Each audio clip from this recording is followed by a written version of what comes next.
Welcome to Phil's Fish and More. Our motto is big or small, we can do it all. How can I help you? Well, I have an order here. Do you take large orders? Our motto is Phil's Fish and More is big or small, we can do it all. Large orders, small orders, that's our motto. Yeah, you said that before. But this is... So, what will it be? Remember, at Phil's Fish and More, big or small, we can do it all. Well, okay. In that case, I need 4,999 fish sandwiches. Oh! Nope, cannot do. Wait. What about your motto? Remember, you can do it all? But 4,999, that is too much. I mean, I'm here alone. And I have 2 fillets right now, ready to go. And, well, that's just too much. Well, so how long will it take to get that many ready? Let's see.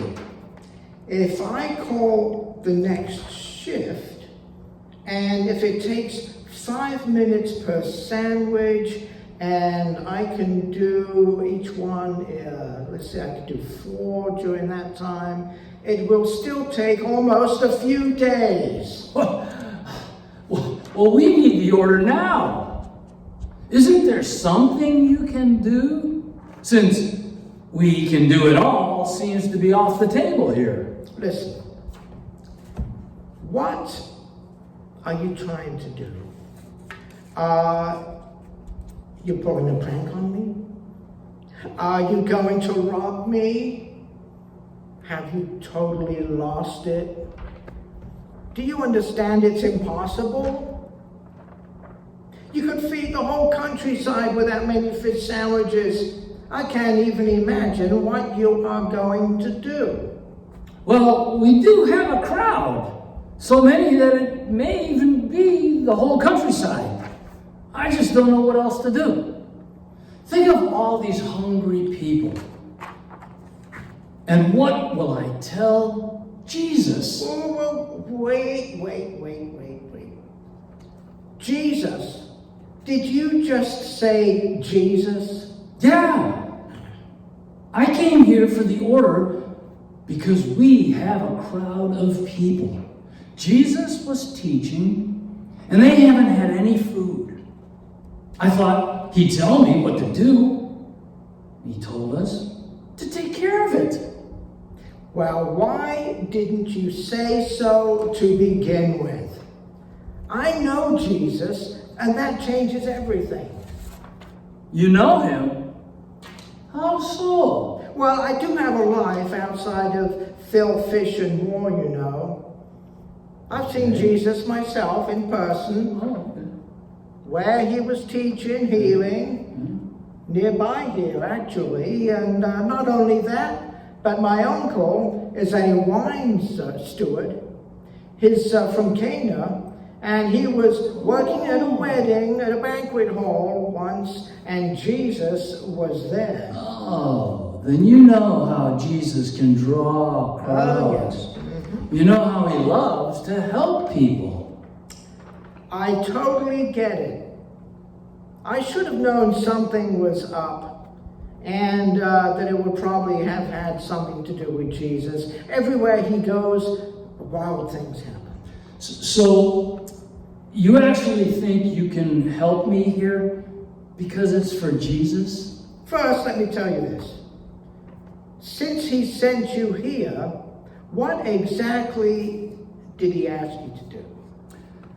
Well, there we were with the crowd out in the middle of nowhere, okay? And Jesus, well, he had been teaching, and it was getting late. And folks were getting hungry.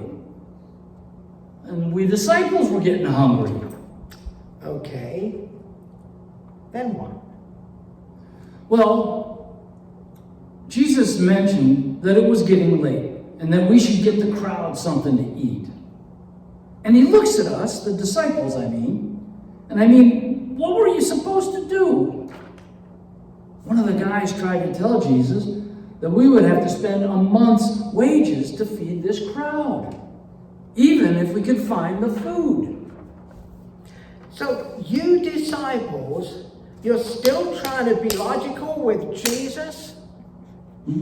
From the little I've seen of Jesus, that doesn't seem like the kind of guy who's limited by anything like logic. Well, you're right. All we did was suggest that we send those hungry people away.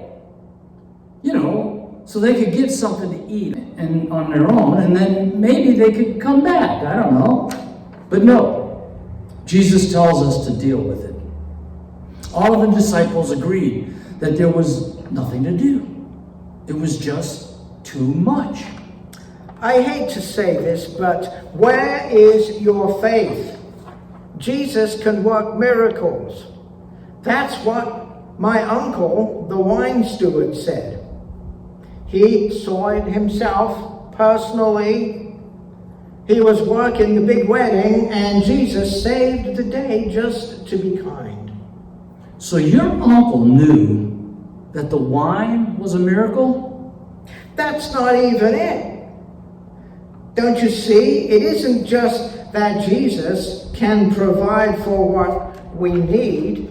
The miracle is that he goes beyond that.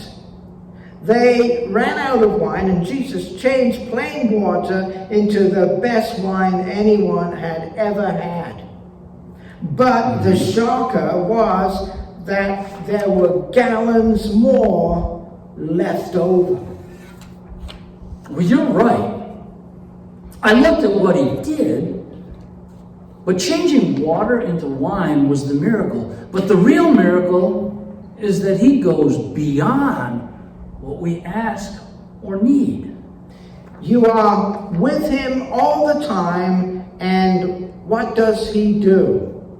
He heals, he helps, he feeds, he encourages, and he forgives, but he goes beyond. So you get it? He did notice that when he told you to feed all those people, he didn't sort people out according to who the good ones are, who the bad ones are. Not like the Pharisees do. He just said, feed them. Isn't that amazing? It changes everything. Where is your faith?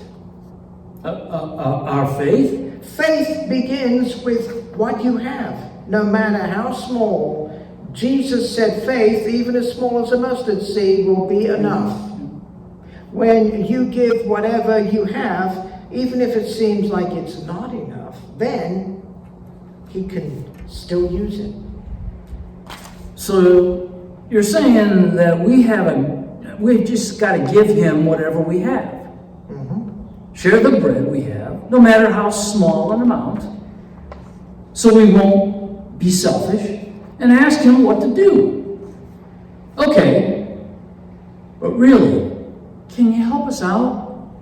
I still have a problem. Well, it may seem like an impossible order, but since it is for Jesus, you are in luck. I'll take care of that order right now. What a relief. And remember, you just have to give it to him. Give this all to him. This should do it. There you go. Give it to Jesus.